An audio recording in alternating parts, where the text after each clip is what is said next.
Today we're chatting with a true expert in direct marketing. He's been trained alongside some of the biggest names in marketing, people like Bill Glazer and Dan Kennedy, and now he stands shoulder to shoulder with those guys. In the last few years, Craig Simpson has sent over 300 million pieces of direct mail, and he's been able to analyse what works and what doesn't work. And that's why I'm really excited about chatting to Craig today. We'll also find out about how direct marketing stacks up against email marketing or advertising online with sites such as YouTube and Google. Craig, it's lovely to meet you. Thank you. I'm glad to be with you and chatting with you today. Well, let me start by asking a little bit more about you and your background and how you got started. Yeah, so I got started in direct mail marketing in a really unique way. The first thing I actually sold through the mail was fake rock climbing holds.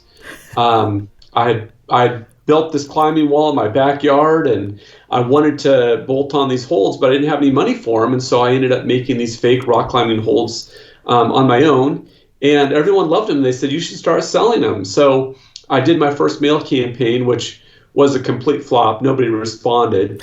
Right. But I kept trying and testing, and I eventually sold over 4,000 rocks, fake rocks, through the mail for the rock climbing industry. And that got my start into direct mail marketing. Wow. So, I mean, did you have a full-time job at the time?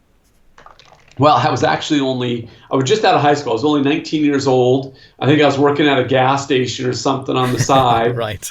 And I was an entrepreneur. I got started real early into that, and it turned into a full business, and it led me into direct mail marketing for a big publishing industry and everything else. But that was my start, selling fake rocks through the mail. It's amazing. What a way to get started. And do you know if did you get great feedback about your fake rocks? Well, so my first mailing was complete bomb. I got 0 calls, 0 orders. But, I learned some things, and I tweaked and I changed, and eventually, obviously, it became a success because I sold thousands of them.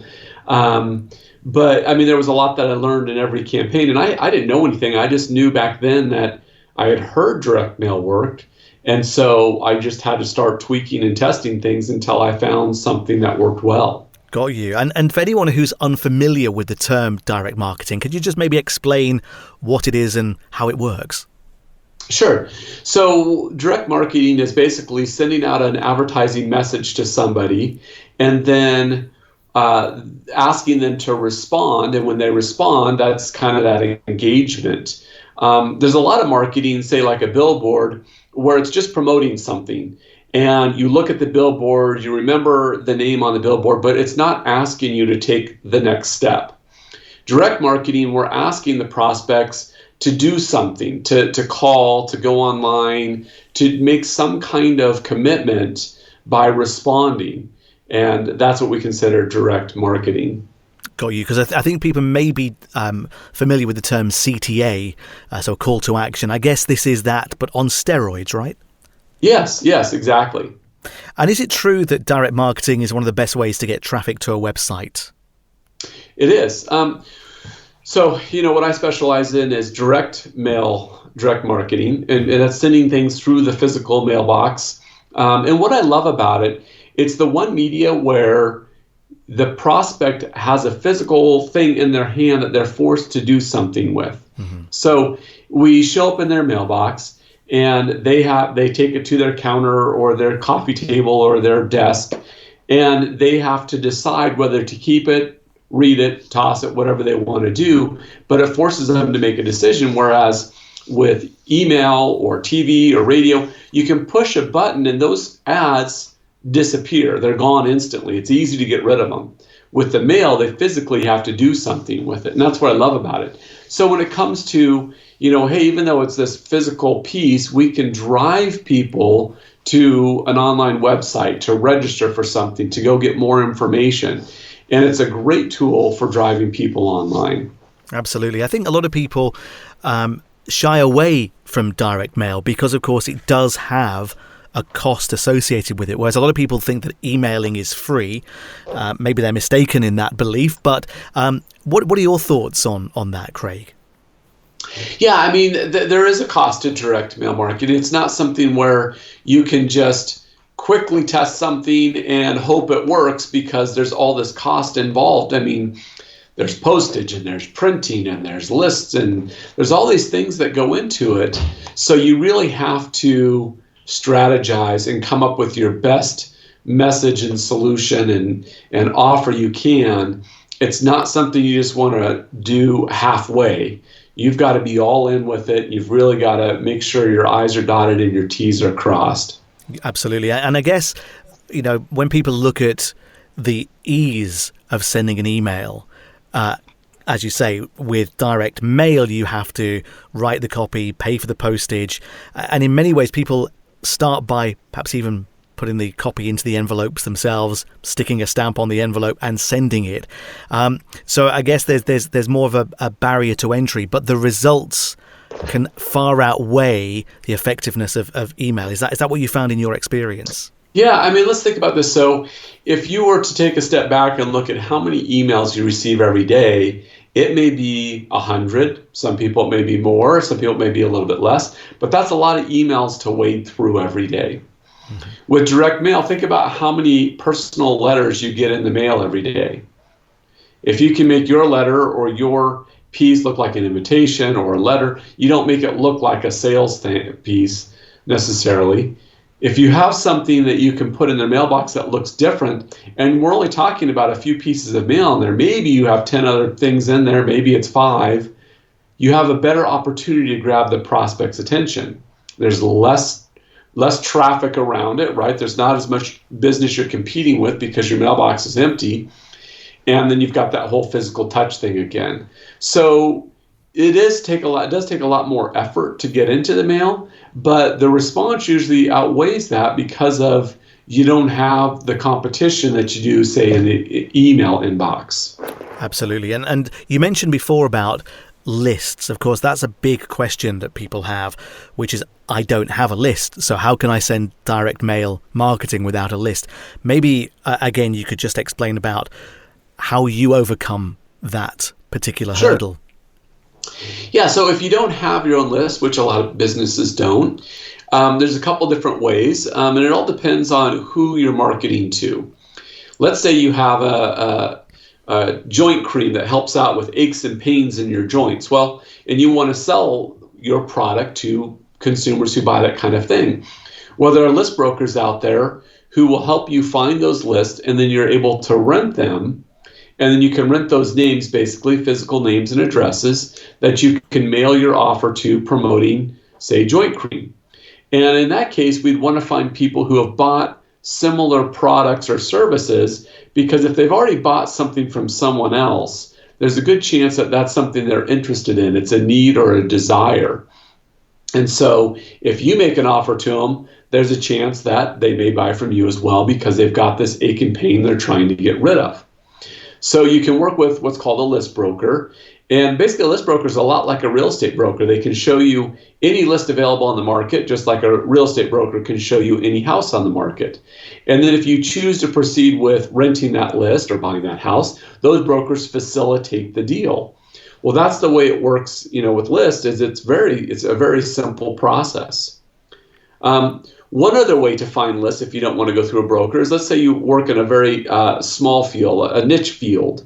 Let's say you're only marketing to podiatrists. Well, you can go on the internet and you can find, lists of podiatrists, or you can find associations you could call and see if you can rent their list. There's lots of different ways to find names of prospects to mail to. And then I guess once you've got those orders through from that initial list blast, if you like, by sending those pieces out of the mail, you've then got a list of buyers as well, and that's another way that you can continue generating revenue, if you like, from going back to those people that have already proven themselves to raise their hands to say, yeah, this is the kind of stuff that I'm interested in. Exactly. I mean, it doesn't stop, right? Once you sell to them once, you should be making other products and services available to them. And once they've purchased from you, you've got your own list, right, that you're working with, and you want to rework that list and use it over and over again to sell them other products and services. Absolutely. I mentioned in the introduction that you've sent over 300 million pieces of direct mail. I'm sure that number's increased by now, hasn't it, Craig? Oh yeah, of course. I send out hundreds of mailings every year, and the mailings can be as small as 250 pieces all the way up to hundreds of thousands of pieces. And surely you don't have to lick all those stamps yourself. Yeah, yes, I do. Yeah, I mean, I work with, obviously there's printers who will print the pieces for you, and there's mailing facilities that will insert those envelopes and seal them and stamp them and address them, and a lot of the stuff can be automated for you if it's a bigger mailing. If you're only mailing a few hundred pieces, then sometimes it's worth just doing it all in-house. Got you. And for anybody who's perhaps toying with the idea of maybe creating their first direct marketing campaign or direct mail campaign, what advice would you give to them when they're first starting out? Well, so I think the thing is you want to, if possible, start with a proven offer, something that you've marketed before or tested somewhere, and you have some kind of proof of concept that what you're selling, that there is a market who wants to buy what you're selling. If you're going out to the marketplace with a brand new product and nobody's bought it and you're not sure if it's going to work or not, that kind of thing can be really difficult to sell because you don't know, is it the direct mail that's going to work or not work, or is it the offer? So ideally, I like to start with something that's already proven. And then from there, you start finding out, okay, who are my most likely best customers? Who are the people who you're most likely to buy your product? And you find those lists. And then you write a sales message that would motivate those people to purchase that product or service. And one of the buzzwords at the moment in the industry is omni-channel marketing, and how does this fit together with omni-channel marketing? There's a lot of different ways that so the idea. So let me just take a step back on this. What I love to do, obviously the best type of marketing we can do is if we can hit customers in multiple media at a similar or same time. So if I have my choice, I would love to be able to take a list of people and send a direct mail piece to them, and then time it around the time that mail piece arrives. I would love to send them a series of emails. And around the time those emails arrive and the direct mail piece arrives, I would love to retarget them on Facebook, right? Around the same time, if I've got their phone numbers, I'd love to give them a phone call. The more we can do that's congruent with the same message, just different media, the more response you're going to get.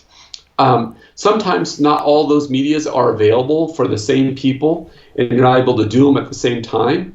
But if possible, it's worth it.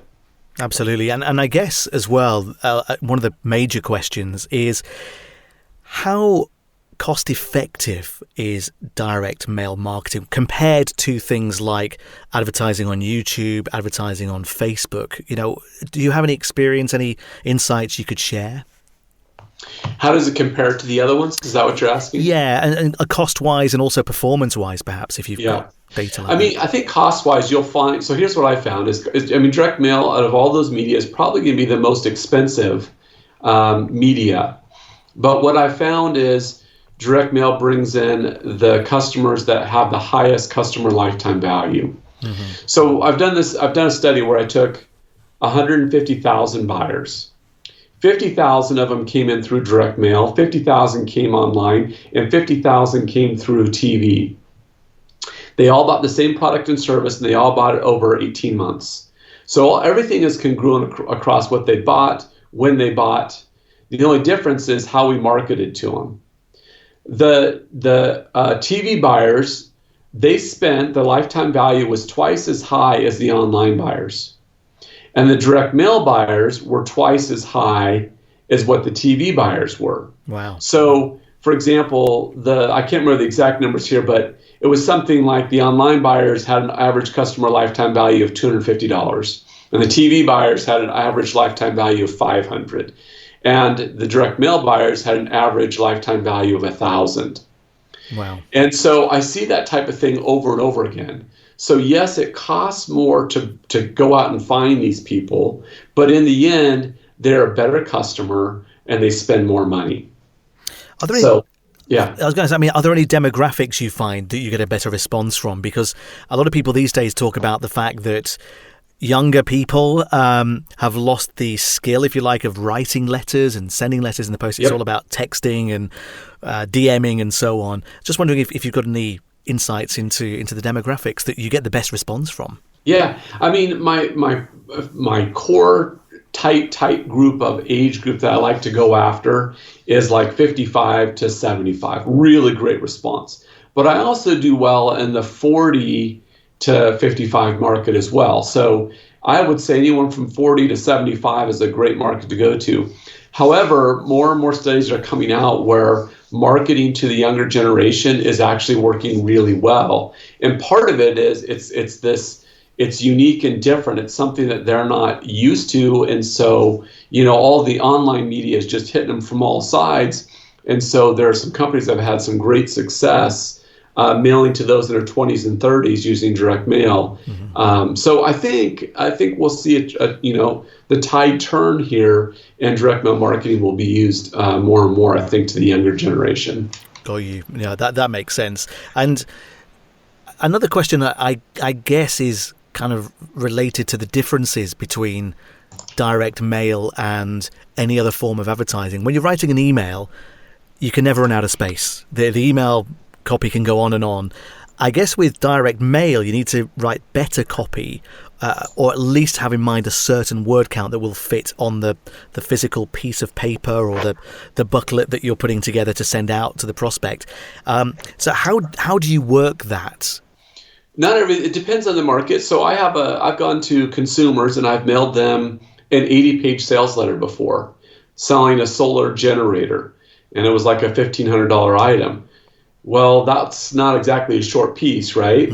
Yeah. But sometimes you have to create the case. Right now I'm working on a sales letter with a copywriter for a financial offer. It's going to be 20 to 24 pages because we have to tell a story. We have to agitate the pain. We have to provide a solution. We have to give the evidence that supports the solution. It's going to be a longer piece.